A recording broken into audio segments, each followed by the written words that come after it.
નમસ્કાર, આપ જોઈ રહ્યા છો જીએસટીવી। હું છું કૃષ્ણા। સમાચારોની શરૂઆત કરીએ મહત્વના સમાચારથી। મળી રહ્યા છે મહત્વના સમાચાર। કમલમમાં ભાજપનો ભરતી મેળો યોજાઈ રહ્યો છે। કોંગ્રેસના આગેવાનો ભાજપમાં જોડાયા છે।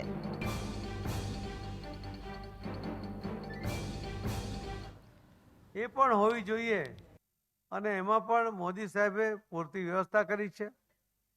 લોકોનું આરોગ્ય પણ સારું રહેવું જોઈએ, એના માટે આયુષ્યમાન યોજના તો બનાવી, પણ એમ્સ જેવી હોસ્પિટલ 22 નવી એમ્સ એ મોદી સાહેબે બનાવ્યું અને એક જ દિવસે 7 એમ્સ એ મોદી સાહેબે ગુજરાતમાંથી રાજકોટના એમ્સમાંથી શરૂઆત કરતી વખતે લોકાર્પણ કર્યું। પહેલા તો પ્લેન માટે એરપોર્ટ જોઈએ, એરપોર્ટની વ્યવસ્થા થાય તો પ્લેન ના આવે। મોદી સાહેબે એક સાથે 15 નવા એરપોર્ટનું લોકાર્પણ એ પણ હમણાં ગયા અઠવાડિયામાં કર્યું। હું તો કહેતો હું છું કે મોદી સાહેબ રાજકારણ કરવાને બદલે રોજ એક ઇતિહાસ લખે છે।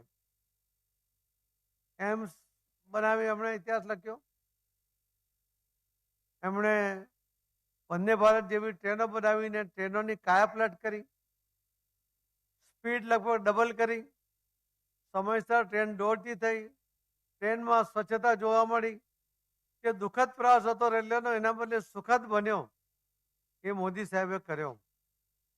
હમણાં જ જ્યારે દ્વારકા આવ્યા હતા ત્યારે પણ કૃષ્ણ ભગવાનની ભૂમિ દ્વારકા, એ જે પુરાની ભૂમિ, પુરાની દ્વારકા નગરી એ દરિયામાં ગરક થઈ ગઈ છે।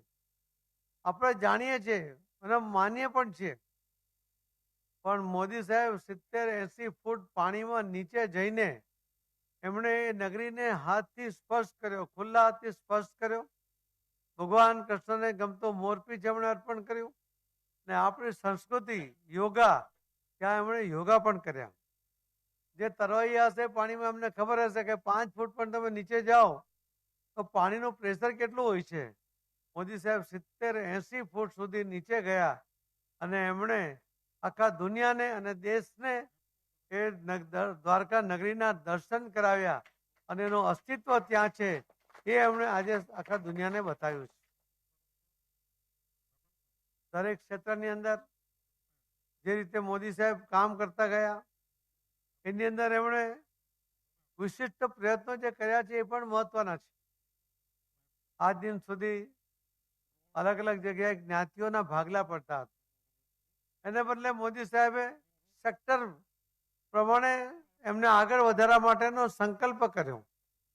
બહેનો માટે મુખ્યમંત્રી હતા ત્યારે રિઝર્વેશન આપ્યું હતું 50%, અને પ્રધાનમંત્રી બન્યા પછી લોકસભામાં અને દરેક રાજ્યમાં વિધાનસભામાં પણ 33% બહેનોને રિઝર્વેશન આપીને એમણે એક ઇતિહાસ એમાં પણ લખ્યો છે।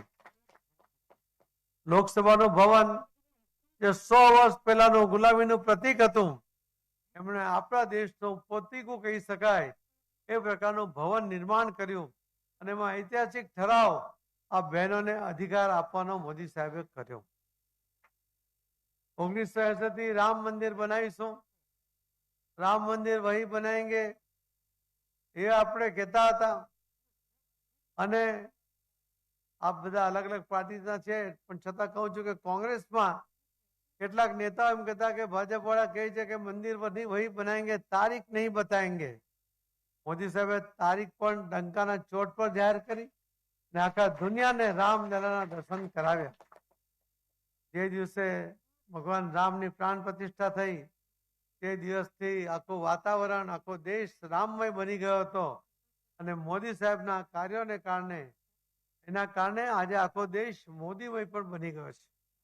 આપ સૌ અલગ અલગ પાર્ટીના આગેવાનો જ્યારે નેતૃત્વ દિશાહીન થઈ જાય, ત્યારે એવું લાગે કે નિર્ણયો ખોટા થઈ રહ્યા છે, ત્યારે તમારા અંદરનો કાર્યકર્તા મૂંઝારો